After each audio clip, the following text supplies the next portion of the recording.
There it is. So what? We stay home. So what? We're quarantined. We can still have fun.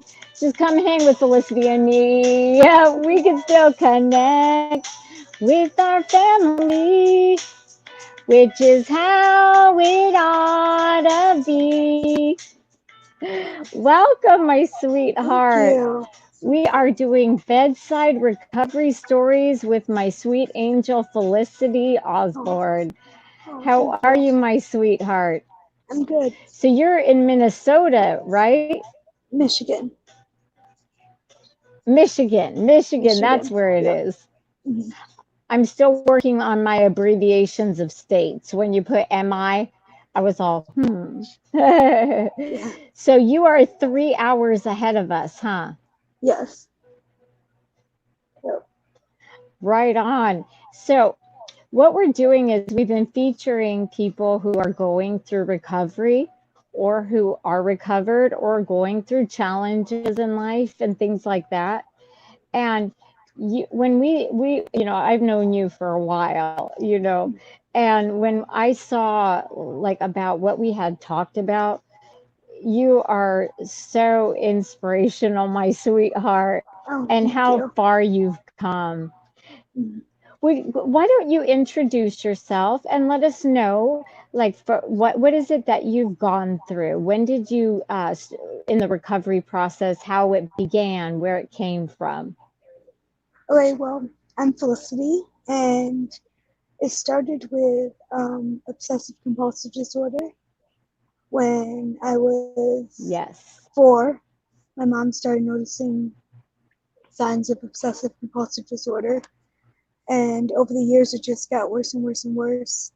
And then my eating disorder started when I was 14, but I wasn't officially diagnosed until I was 17. And I battled anorexia and bulimia. And then Wow. also depression. Um, and then I graduated high school at 19, went off to college. The doctor on campus had put me on And medicine this to whole help me time, the sleep. eating disorder was going on? Um, no, I was at like a healthy weight when I graduated from high school. Um, but then Uh-huh. when I went to college, the doctor on campus put me on medicine to help me sleep, and it clashed with my obsessive compulsive disorder depression medicine, and I gained like 30 pounds in like less than a month. Um, Oh, so it was conflicting with your medication. mhm. So my parents came to pick me up for Thanksgiving break, and my mom was shocked at how much weight I'd gained in such a short amount of time. They came to pick me up for Thanksgiving. I was really depressed, and then I went back to Oh, college, and I started battling my eating disorders again from 20 to about 33, and I'm 38 now.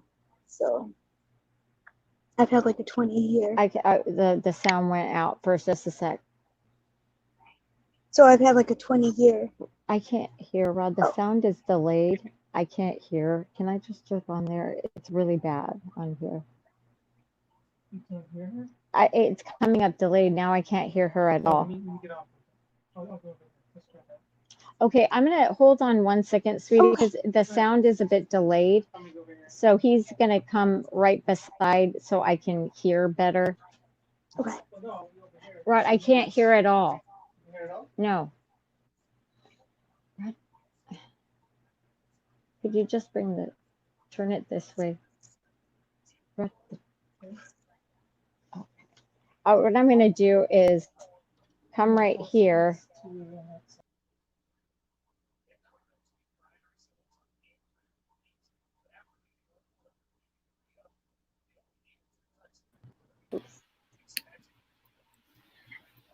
Okay, is your headset on or No. can you hear me? Yeah. Okay, great. sorry. There was such a delay in the audio. It was really hard to hear you. So I was like, Rod, just come over here. Because what he's doing is he's going to be handling the comments. And do you have me on speaker, sweetie? Headphones. Oh, headphones, perfect. That works perfect because it works the best way.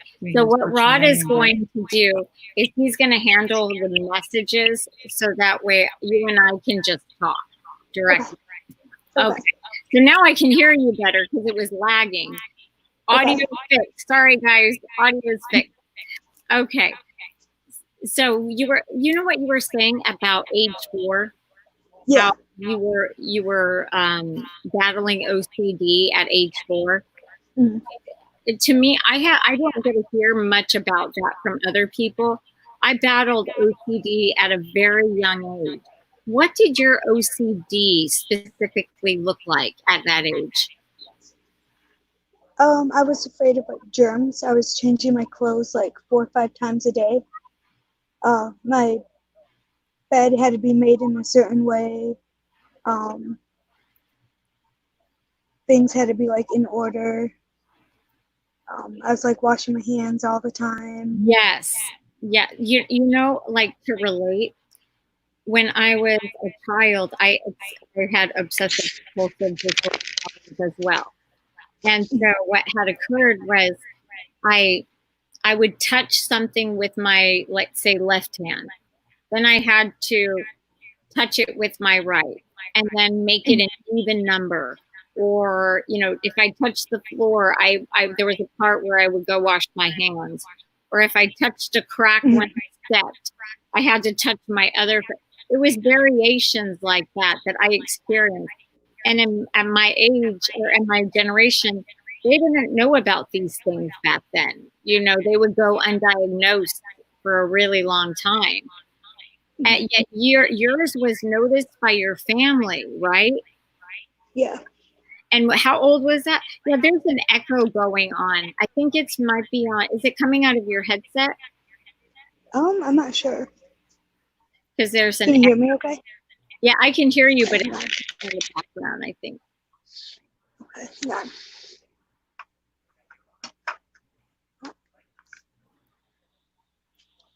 Okay, is that better? Oh, much better. Now I can hear you perfectly. Oh, it's a little bit of good. still, but if you're yeah, it's repeating in the background. Is there a phone on? I had my TV on, but I muted it. No, there's something that's picking up the sound on the background of my voice, and it's echoing. Is that maybe my fan? No, it's my voice that's echoing in the background on like a mic or something. Or is there any sound anywhere else? Mm-mm. This is weird because it's echoing a little bit. My voice is when we talk. Is it? It might be on my end, but this is weird because it's our normal way we do it. Oh, it seems all right now. Okay. All right. What I'll do is talk a little softer. Maybe it'll help. I'm so sorry. So we're talking, by the way, this is Felicity. And Felicity is recovering from anorexia and bulimia. Is that correct? Yes. And when you said in college, when you came back from college and saw was it your mother? In college? Yes. Who had commented about how you came back differently. There is so much to be said about that. Because when we go to, like in college, they call it the freshman 15, right? Have you heard that term before? Yes. And apparently it's very common when people go away to school that those things happen. But yours was attributed to medication. Is that right? Yes. And see, Jessica is just saying that she had the same OCD when she was younger as well. So we're not alone in this fight of OCD. And for me, that's where it started too. I just had OCD and like ADHD. you had OCD, right? Yes.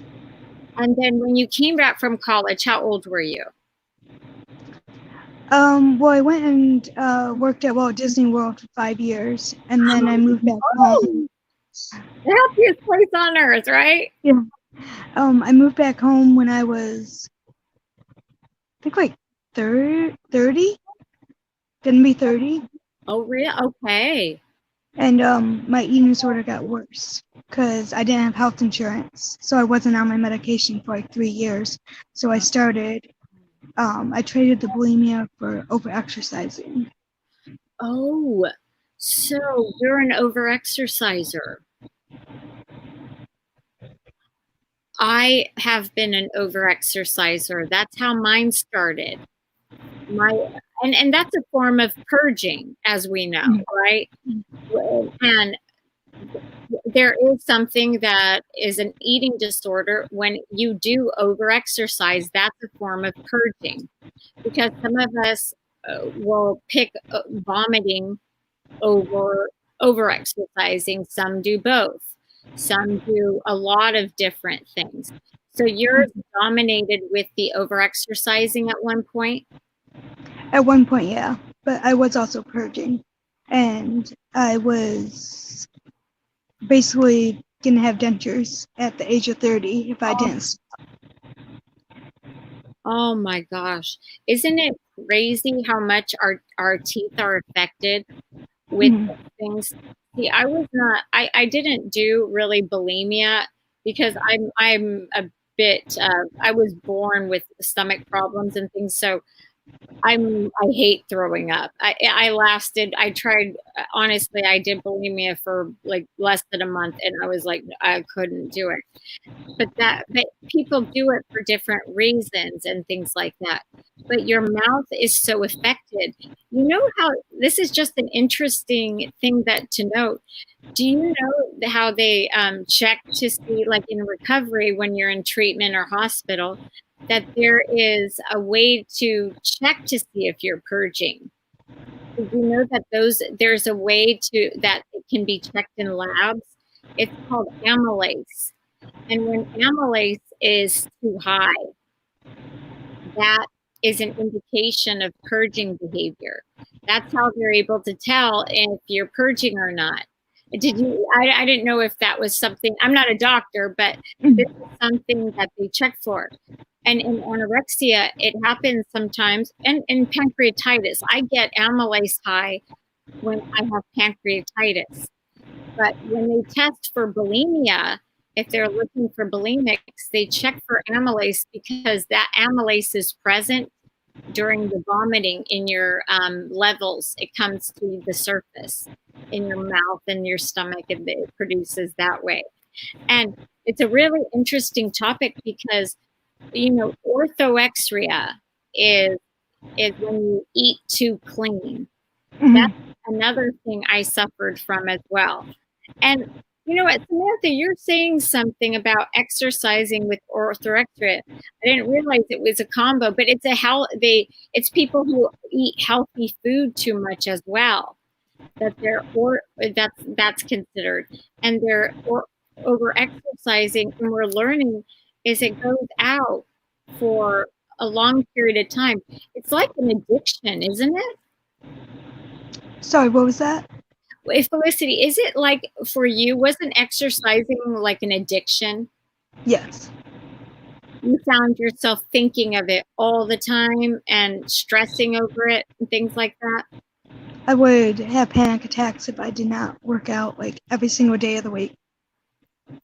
You too. And my mom's like, you gotta stop. Like, I was gonna go for a walk at 9 o'clock at night, and my mom's like, no, you've done enough today. My girl, I would get up at 3 a.m.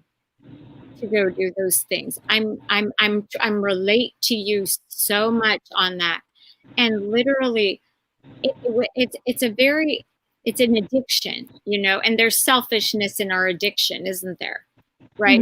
You know, I couldn't even have a holiday in years. Like on Christmas, when I was supposed to be with family, I had to go finish what I'm doing with the exercise before I could just sit there with him, because I would full on go into a full-fledged panic attack for just exercising.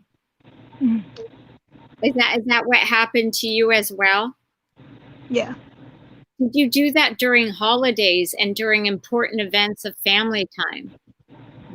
I would exercise when I was sick. If I like hurt my Yeah. leg or something, I would still Still exercise on it. Do you know, one time I did the camp, it's called the Camp Pendleton Mud Run. And what it is there's a base out here in California. And I was over exercising badly during this time. And I had only gotten a third of the way in the mud run, and I was lifting myself over a mud wall, and a girl kicked my arm on accident, and I landed on top of the wall, and it shattered my ribs, and I fell back in the mud. But I still finished the race, climbing the ropes, and even afterwards, I wouldn't go to a doctor. Here's Rod. But guess who won? Guess who won? Yeah, by he 30 has to rub it seconds. in. He has to rub it no in. excuses, huh? I come in. Here's your magic bowl. Check Oh, this out. my magic bowl. It's a green bowl, so it green screens for some reason. And it's not even the reflection of anything in our house, in our apartment. I know, I saw that in your last video. I'm like, Hey, sorry about the audio and everything initially when you first started. I'll make sure it's better next time in the future. it's okay. Kind of do a Hail Mary. We're busy right at the last minute, and I didn't take time to decide. So. Hey, Chris, well, I'm so sorry, I'm eating at the same time. Sarah, I just want to, because we're talking about over-exercising, and I've never got a chance to talk about it. Enjoy. And so, I know, he just feeds me and goes while we keep chatting. But you know what? And anyhow, I had shattered my entire rib cage. And still the next day, I went for hours and hours of running and, you know, just doing something like that. No matter how much pain. And the doctor was telling me, are you crazy? Do you know, we didn't even examine to see if your rib punctured your lung and you're just still doing this? I mean, that's how we battle over broken bones and sickness and things like that. And we're getting such great comments from people that relative energy deficient. My Liz, oh gosh, I have my Liz bowls. She sent me some bowls. She's saying something. Can you read about relative energy deficiency? I've never heard of that.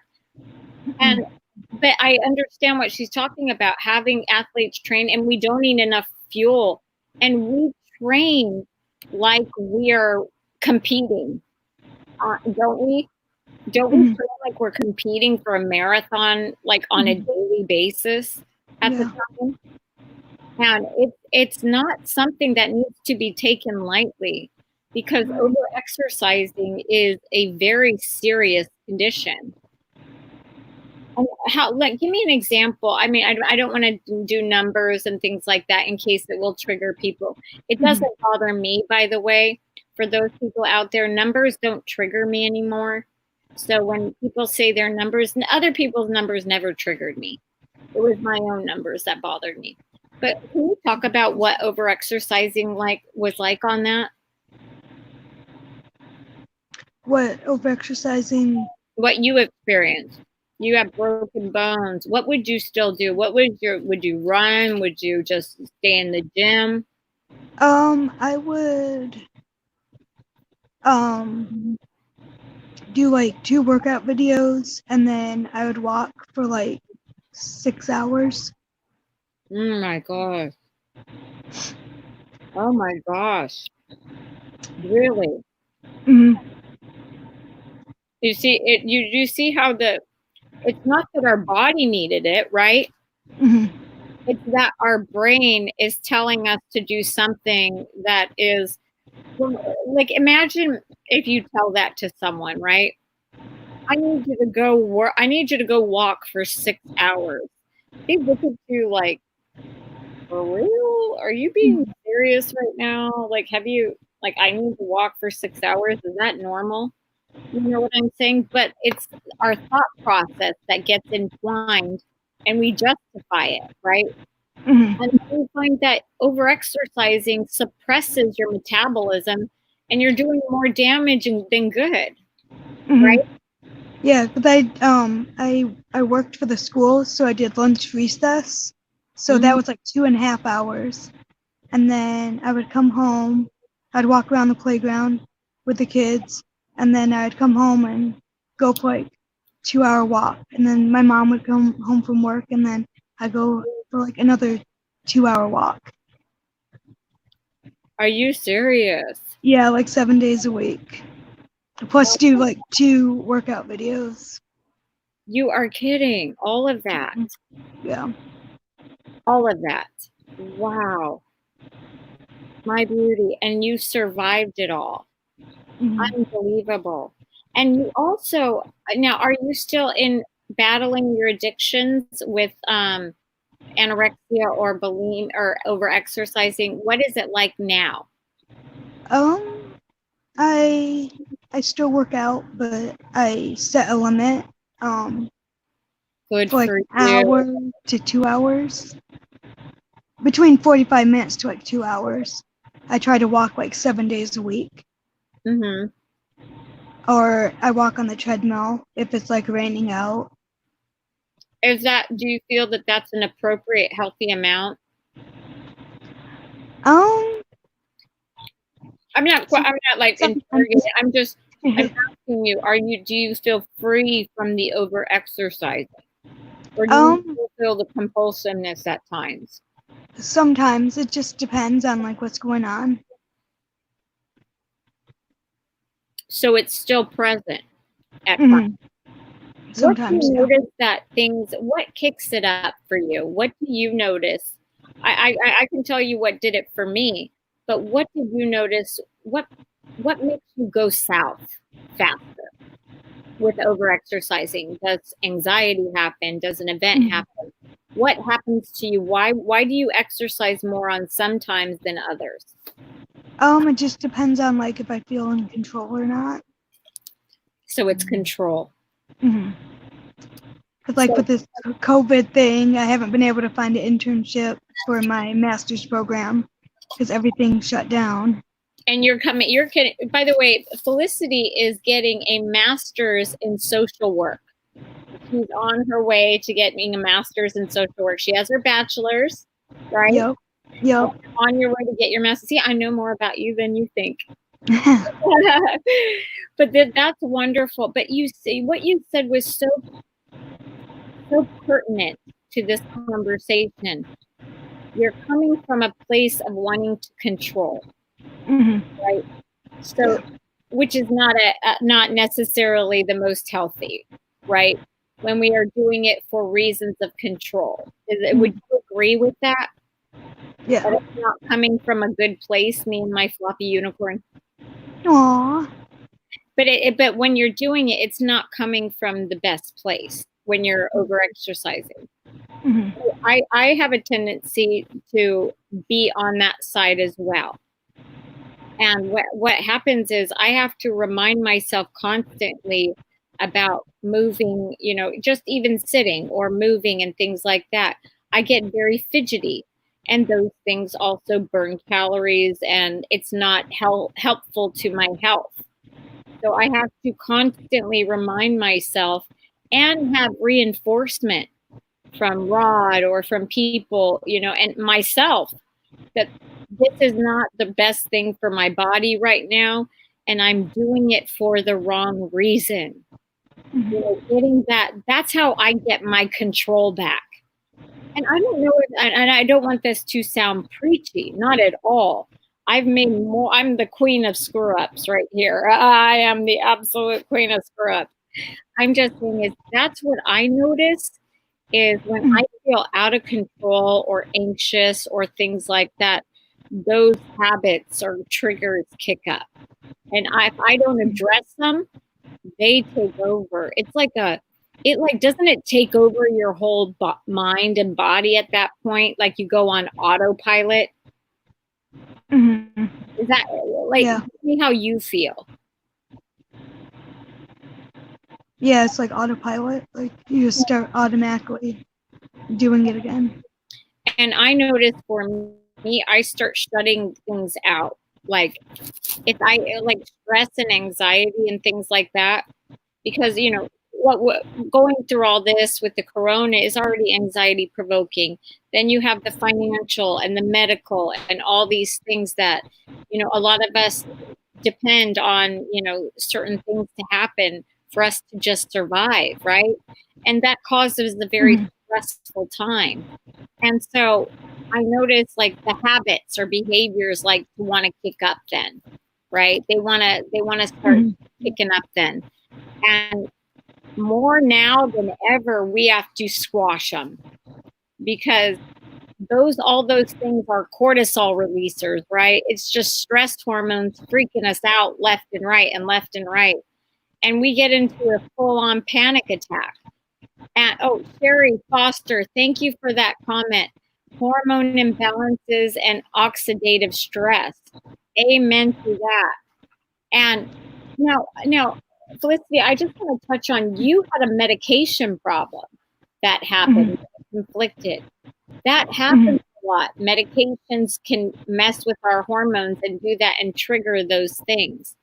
Now, where are you at mentally right now? We're still dealing with some over exercising, right? Yeah. Okay. And Um. how are you doing otherwise? Because you go to work and school right now. You're Yeah. an essential and worker young lady, aren't you? Yes. Could you share Yes. with people what you do? I work with autistic kids. I go into their homes and work with them part time. Champion. That's my champion right there. So you're on the front line with autism. Could Yep. you talk to us a little bit about that as well? What is it like? We just try to help them with their schoolwork right now because they're not in school, and we teach them like life skills and counting and letters and numbers and To keep them engaged, because to keep them so engaged. very different variations of, you The know, spectrum. absolutely. We would work. Rod and I used to do fitness boot camps back when I was healthier and, you know, nutrition and everything like that. And we encountered that condition. And so I started studying about it. And one of the things I was looking at is, and Kelly, my sweet Kelly, I'm going to give a shout out to right here because she works with kids and individuals, and she's been through she's a pediatric nurse, and she's dealt with all sorts of spectrums of diseases. And my Samantha right here, she has Asperger's, you know, so we are actually just trying to, you know, try to keep things going and whatnot with, you know, keeping education going and learning more about each other. So you work with autism. They're mostly children? Yes, I work with them, children. And what are their age ranges? Between like 4 and 8. 4 and 8 I work years with old. Wow. yeah. When I was learning about autism, I didn't realize how important their nutrition is and how that they get constipated a lot. And parents at the time were feeding them so much sugar. Mhm. And I'm not a doctor, of course, but then I learned that sugar was constipating them. Oh, apparently I got Bud in the background, you know, saying hi. But that their nutrition is so important. You know what I'm saying? Mhm. I didn't realize that. But like you said, there are different variations of autism. And you have to be very patient, don't you? Yes. And what is it like for you to work with them? We have like good days and bad days. Sometimes they want to work, sometimes they throw temper tantrums like any other kid, but you just keep working with them and eventually they Going. keep going, Keep going. Good for you. Good for you. And how do you keep it going like that? What keeps you motivated in something? What keeps you motivated? Oh, hold on 1 second, sweetheart. Somebody is making let me just address this right here. I'm not going to let these comments fly anymore. Tina Barkley, if you understand what we're doing here, I want you to come with an open heart and an open mind. We're just talking about to keep each other's problems, so we keep this a safe space for people to share. I'm in recovery, as are other people, and if you can't respect that, then please move on, or you will be blocked and banned. We are trying to come with respect. If a house is burning on fire, if someone is going through a midst of a fire, and their house is burning, are you trying to help or are you trying to hurt? Are you trying to add fuel and would you throw gasoline or would you throw water? So comments like that aren't appreciated. So please do your research. You're banned or otherwise. This is the warning. Please move on. God bless you. Please stay safe. I'm sorry, sweetheart. I just don't want those things to slide. They get one warning. If not, they move on. So they either get blocked or whatever or banned. So now back to what you were saying about the autism. Now, when you get in there, can you get hands-on with them, or do you have to keep the distance as well right now? No, we have them do like little tasks and stuff. Good. So you're keeping them engaged at all times, right? Yeah. Which is so important. And what we're going to do is there are so many people, and sweetie, you will be one of them. We're showcasing what people are working through. We are keeping this a very safe space for you to share whatever you want. And Felicity, I love you to be as open, as comfortable as you would like to be. Now, do you still have any problems with binging or restricting or anything like that as well? I do restrict sometimes. Do you? Yeah. And so you're still working through your behaviors. Now, Yeah. how do you work through them now? Do you talk to somebody? Do you seek guidance in it? How do you deal with that currently? I talk to a counselor once a week. Good for you. Yeah. And do you find I'm going to ask you a very interesting question. Mm-hmm. It's a bit probably off. I don't know. Let's say, are you very, because I've learned this in the past, do you find yourself disclosing everything to your therapist, or do you hold back at times? What was that again? Do you disclose? Thank you, my Angie. My Angie's got your back. Do you disclose all your behaviors to your therapist? Yeah. You're very honest with her. Is it he or him? I'm so sorry. Her. Yeah. You're very honest with her. I want to give you a congratulations for that, because so many can hold back. I know I have in the past. Mm-hmm. So important that you find someone that you trust and admire, and that you really, really are trying to be completely candid with. Mm-hmm. Is the audio better, by the way? Yes. Everybody, you can hear me fine, right, Felicity? Yes. And okay, good. I just wanted to make sure. So when you talk to your therapist, is it about you meet once a week? Do you also have a dietitian? Not at the moment.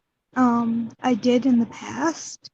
I was on Medicaid, and they only allowed 2 visits for the entire year. Oh, So my diet, see, you hit the nail on the head. Keep talking. This is a my big diet, topic, guys. my dietitian had to advocate for me, and she was able to get me 12 visits. Wow. And because each time she saw me, my weight was dropping. So then she was able to get me 12 visits. I was also addicted to diet pills. And Yeah.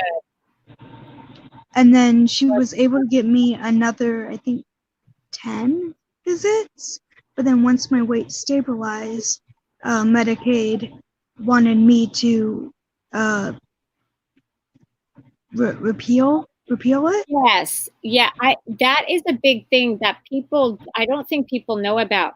Insurance is we have a real hard time getting help when we have an eating disorder. You can have the best insurance and still have a hard time getting help with an eating disorder.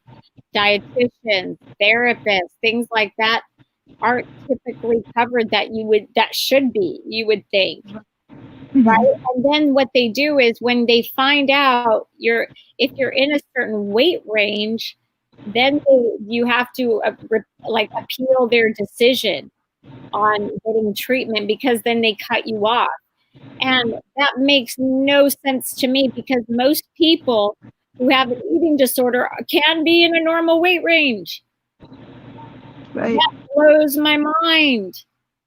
Right. And you had to get visits yourself.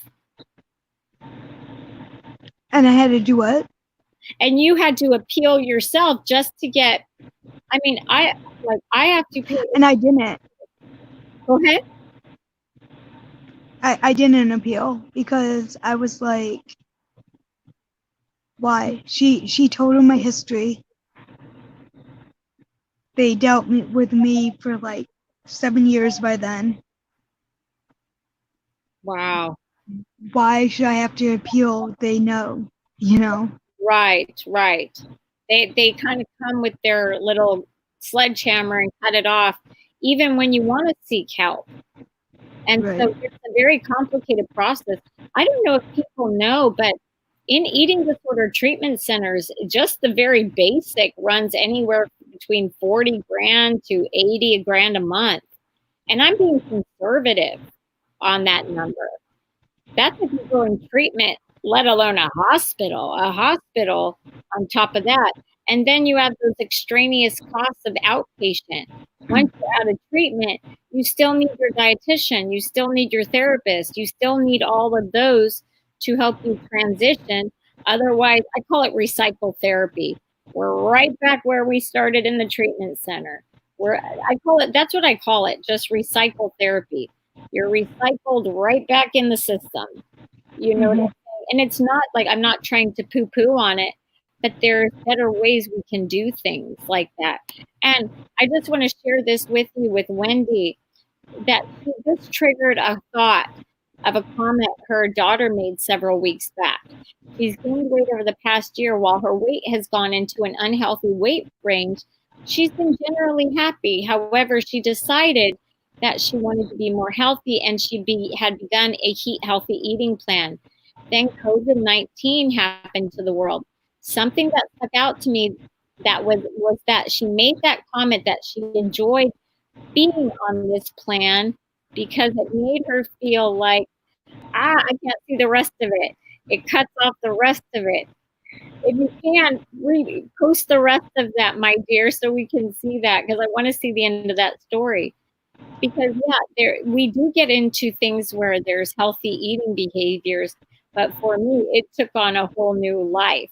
So where are you at mentally and everything right now? With your family, friends, things like that. I'm just trying to get through like school and work and. Amen, Daniel. Are you really? Because you're doing two things here. You're an essential worker for autism, and God bless you for that, because they need you so much. I mean, it's incredible how much time and things are needed for something like that. And to be able to do all this, plus you're going to school for your master's. I gotta say, what against all odds, wasn't it? It was against, even you didn't even think it was possible, right? No. Mm-mm. Here you are. And how are your relationships with people? Do you find that they're improving as you get healthier and better? A little bit. Yeah. Do you have people you reach out to in times of crises? I have a friend that also went through eating disorders that I talk to, like, on a daily basis. Very, very good. Very, very good. Very good. And how are you feeling mentally now? I have good days and bad days, but. And do you find what helps you what gets you through those good days? Just knowing that I'm hopefully gonna be done with school soon, so I can help others. Oh, bless your heart. You know what I was reading? Like, I didn't realize this. 95% of our serotonin is produced in our GI, our gut. I didn't know that. And I was thinking, well, no wonder that nutritious food and, healthy and very important food matters so much to our body. It's a direct result. I knew it was for our brain, but I didn't realize that 95% of it, according to a Harvard study I posted on my webpage, on the public page, I didn't know that it came from that. And it was just really interesting. So when we hurt ourselves with our GI through restriction or things that aren't best for us, I didn't realize that that's total serotonin. And I just wanted to finish Wendy's comment here. She said she enjoyed being on the plan because it made her feel in control. My dear, I'm so glad you picked up that word. It doesn't mean that anything's wrong. We're not doctors and saying that, but you heard a word, and I'm glad you picked it out, because please do talk to her about that. I'm so glad you mentioned something, because these things are so much about control, and that very likely could be leading down a path. And you know what, to be honest, my family didn't know what was going on. I remember one day, I'll tell you a story. I was over exercising, and I went to my family member goes, "Why? What is it? Look, just minimize it." And I went, "I can't."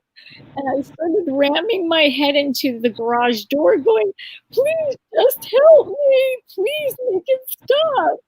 I don't know what to do." And then for him, that clicked. Oh my God, this isn't about exercise. This isn't about the eating. It's about, she doesn't know how to control herself. And this is the way she's learning to do it.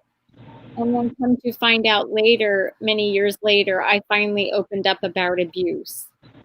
And that's what I've been fighting through. People, we can have all the resources in the world, but if we're still fighting through something mentally, we're still gonna, we'll still have problems come up. Do you find that to be the case when you're still struggling? That they tend to, do you have a source of your pain, or are they from your OCD habits and out of control as well? You had mentioned it was out of control.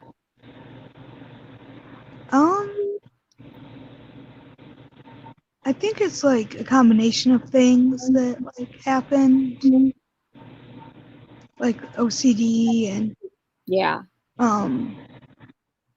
My dad was in the Army, so we moved around quite a bit, and I have a learning disability, and I was like 6 when I started kindergarten. So and then I got held back in 1st grade. So I felt like I never really fit in anywhere because I was older than all the kids in my class, and So yours was about feeling, would you say, being insecure and feeling the need to be in control because of those reasons? I think so, yeah. Yeah, I can relate to that. If you had a message to give everyone as we wrap up, what would it be? What would your message be to people right now? What would you like to say? That you can overcome it, and it's always gonna be a struggle, you know? It's like being an alcoholic. You have to know your triggers and reach out. Amen. Amen to that. And especially right now, with this corona going on, it's not just the corona, it's our reaction to it. So we have to stay on top of our behaviors and triggers so much right now, right? Because it's that much more important right now. So I love that message. Thank you, my dear, so much for being a guest here. Oh, thank you. It was a special honor to have you here, Felicity. And bless your heart, we love you so much. We'll keep this a safe space, and you've been getting a lot of love and support. So check out these comments down below, my dear. You are awesome, Felicity. Thank you. One piece of my eye. One eye. Thank you. Told him, sometimes come here. I'm gonna make you laugh. I sometimes start going like this and start chewing on him. I tease him. I go, if we are in a food shortage, I got a whole year I could feast on you. He's got a ghetto booty. She can't I could tear into it all day. She can't catch me. Oh my God. Wow. She really does bite me. That's how I get my protein. I tease him. He's so sweet. Oh my gosh. Love you. You guys have a good weekend. All right. Here we go. Love you guys. So what? We stay home. So what? We're quarantined. We can still have fun. I can't sing very well. Just come and hang with me. We can still connect with our family. And with Rach and ROD. God bless you guys. We love you so much. We have another guest coming soon. Write to us. We love to hear from you to host you. ReCoVeRY for life.